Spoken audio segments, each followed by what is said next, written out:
Yeah, of course. I think, first of all, like what I loved so much about this year's prompt is that the topic of genes and environment is so broad. And so there's so many things that I could talk about. And there's so many things that I learned while writing the essay. And so in my essay, I tried to go for a broader overview of the topic while focusing more specifically on lung cancer. And so I think from taking AP Biology with Dr. Brown, I had a really strong foundation regarding my understanding of how certain environmental toxicants, like for example, carcinogens, can mutate DNA. And so in my essay, I talked about how tobacco smoke, which is a known carcinogen, can trigger DNA mutations along the KRAS oncogene, which can lead to a constitutively active protein that can lead to the development of lung cancer. And I also was inspired by AP Biology to talk about how tobacco smoke can also alter epigenomes by hypermethylating or hypomethylating certain areas along the DNA, which can influence gene expression, and that can also increase the risk of developing lung cancer. I mean, first of all, I did learn before, in AP Biology, about that gene-environment interaction, but I didn't really think about it more so in that specific sense of lung cancer and tobacco smoke. And so I definitely learned a lot about specific examples related to how tobacco smoke can influence our DNA at the molecular level. And I also, before writing this essay, before reading all the literature that I read, I didn't really think about it in the sense that our genes can also influence how we respond to the environment. And I thought that was a really interesting point that I learned about while writing the essay. I actually participated in a summer program that was on the topic of genetic epidemiology. And as one of our assignments, we were asked to write the 2021 prompt, I think, which was on the importance of genetic diversity and representation in genetic studies. And I really enjoyed writing that essay. And so I wrote another one for this year's essay contest, and I enjoyed it too. I mean, I think, first of all, it's a huge honor to receive this recognition. It's really exciting as well, and it definitely is it brings me a sense of validation in terms of my further pursuit of biology, hopefully, in the future. And I think in one sense it speaks to kind of how much I enjoyed writing the essay and reading about all these topics. I just found it really interesting, and I think it also definitely speaks to how privileged I am as a student to have been taught by so many inspiring teachers who have taught me things that I've incorporated into my essay. I think the most important part for me is I love biology, and I love sharing my passion for biology and genetics with students. I feel very fortunate to have this job where I get to do that every day. And it's amazing to me, biology is my favorite subject because it changes all the time. It's very dynamic.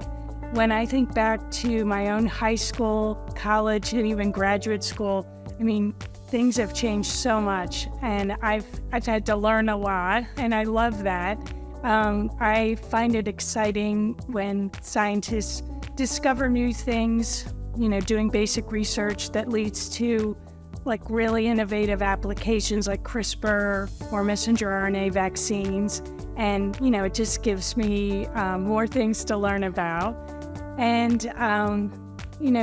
genetics is really it touches every aspect of our lives, whether it's, medicine or forensic science or pharmaceuticals or even conservation biology. And so I really feel if you learn about genetics, it opens up a lot of doors for you. For me, really, the most rewarding part is to have students like Megan who are, just as passionate about biology and genetics.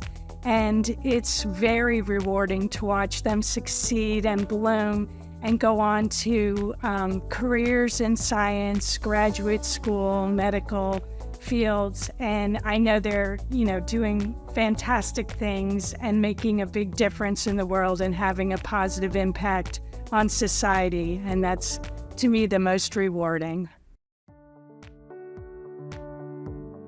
Yeah, so it's a really great honor, and I feel very thankful to the SHG and Megan And, currently, the only students in the building that are getting to do gel electrophoresis are the AP biology students.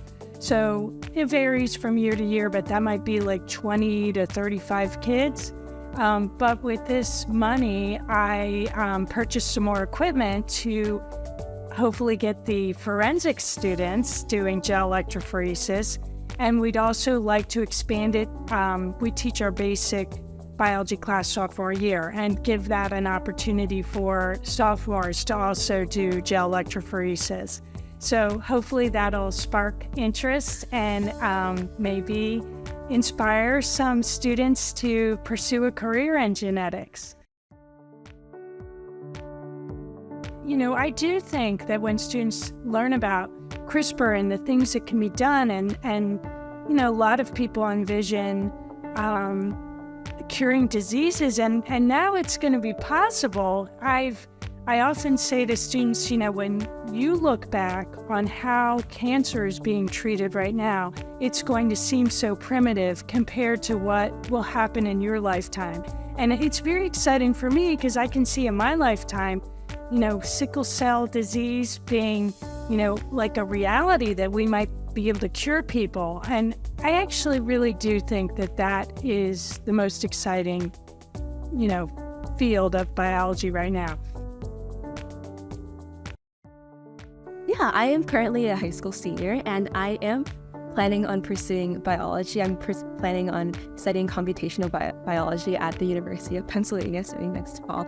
And computational biology, obviously, it can involve a lot of genetics. So I am interested in that kind of aspect of computational biology.